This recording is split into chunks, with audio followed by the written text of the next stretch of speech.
vulgar. Es estúpido nutrir la personalidad de los niños, con cuentos de ladrones y policías, escenas de vicio y prostitución, dramas de adulterio, pornografía, etc. El resultado de semejante proceder, lo podemos ver en los rebeldes sin causa, los asesinos prematuros, etc. Es lamentable que las madres azoten a sus niños, les den de palos, les insulten con vocablos descompuestos y crueles. El resultado de semejante conducta, es el resentimiento, el odio, la pérdida del amor, etc. En la práctica hemos podido ver que los niños levantados entre palos, látigos y gritos, se convierten en personas vulgares, llenas de patanerías y faltas de todo sentido de respeto y veneración. Es urgente comprender la necesidad de establecer un verdadero equilibrio dentro de los hogares. Es indispensable saber que la dulzura y la severidad, deben equilibrarse mutuamente en los dos platillos de la balanza de la justicia. El padre representa la severidad, la madre representa la dulzura. El padre personifica la sabiduría. La madre simboliza el amor. Sabiduría y amor, severidad y dulzura, se equilibran mutuamente en los dos platillos de la balanza cósmica. Los padres y madres de familia deben equilibrarse mutuamente, para bien de los hogares. Es urgente, es necesario, que todos los padres y madres de familia, comprendan la necesidad de sembrar en la mente infantil, los valores eternos del espíritu. Es lamentable que los niños modernos, ya no posean el sentido de veneración, esto se debe a los cuentos de vaqueros, ladrones y policías, la televisión, el cine, etc., han pervertido la mente de los niños. La psicología revolucionaria del movimiento gnóstico, en forma clara y precisa hace una distinción de fondo, entre el ego y la esencia.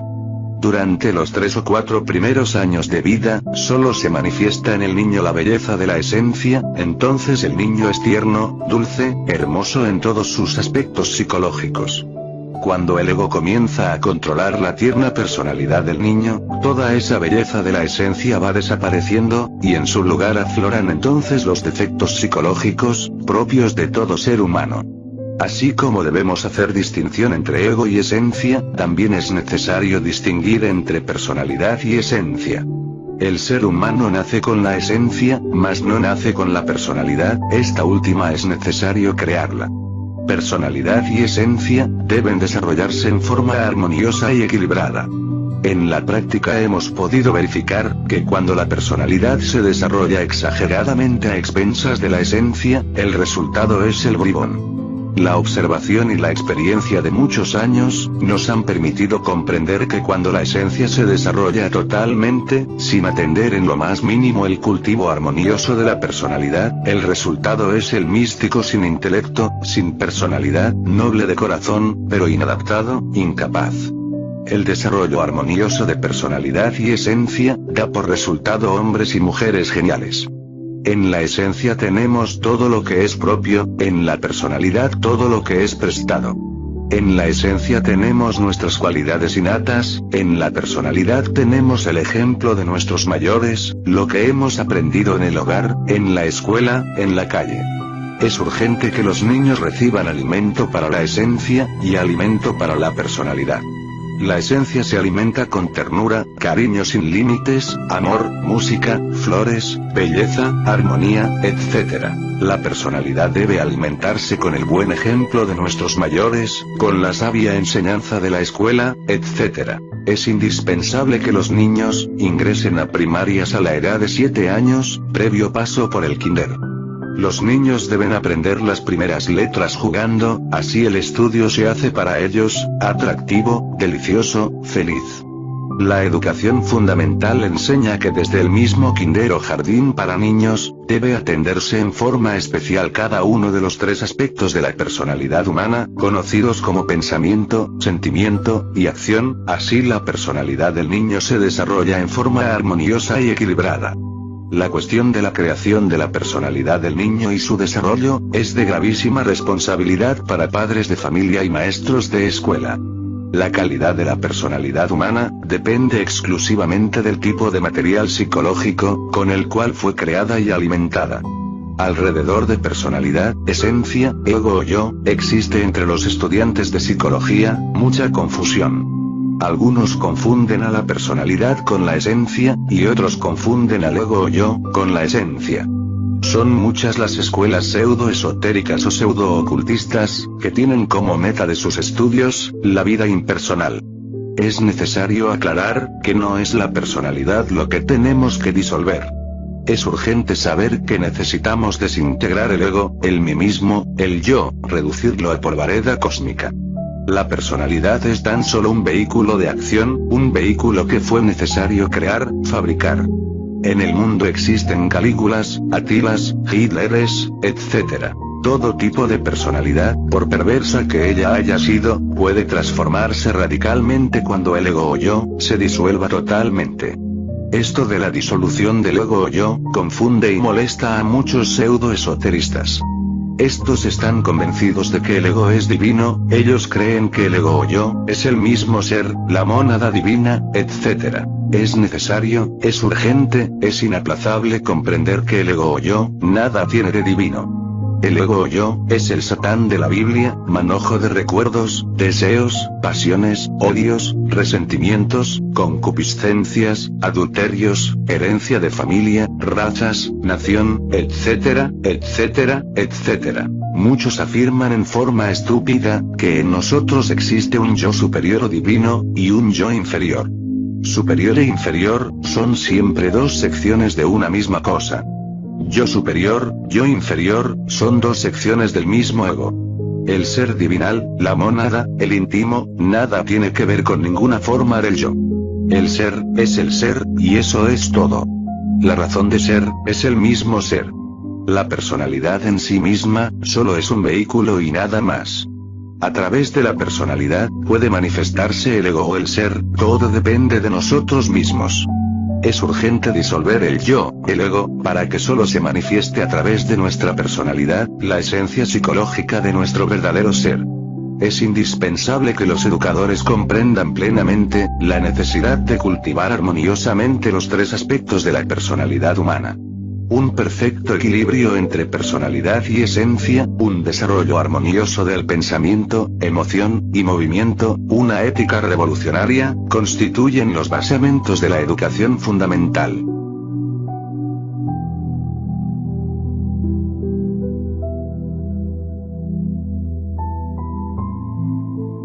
Capítulo 25. La adolescencia. Ha llegado el momento de abandonar en forma definitiva, el falso pudor y los prejuicios relacionados con el problema sexual.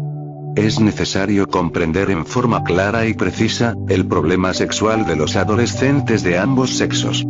A los 14 años de edad, aparece en el organismo del adolescente la energía sexual, que fluye entonces avasalladoramente por el sistema neurosimpático. Este tipo especial de energía, transforma el organismo humano, modificando la voz en el varón y originando la función ovárica en la mujer. El organismo humano, es una auténtica fábrica que transforma elementos groseros, en finas sustancias vitales. Los alimentos que llevamos al estómago, pasan múltiples transformaciones y refinamientos, hasta culminar definitivamente en esa sustancia semisólida, semilíquida, mencionada por Paracelso con el término de ens seminis, entidad del semen. Ese vidrio líquido, flexible, maleable, ese esperma, contiene en sí mismo en forma potencial, todos los gérmenes de la vida. El gnosticismo reconoce en el esperma, el caos de donde surge con vehemencia la vida. Los viejos alquimistas medievales, tales como Paracelso, Sendivogius, Nicolás Flamel, Raimundo Lulio, etc., estudiaron con profunda veneración el enseminis, o mercurio de la filosofía secreta. Este vitriolo, es un verdadero elixir elaborado inteligentemente por la naturaleza, dentro de las vesículas seminales. En este mercurio de la antigua sabiduría, en este semen, se encuentran realmente todas las posibilidades de la existencia. Es lamentable que muchos jóvenes, por falta de verdadera orientación psicológica, se entreguen al vicio de la masturbación, o se desvíen lamentablemente por el sendero infrasexual del homosexualismo.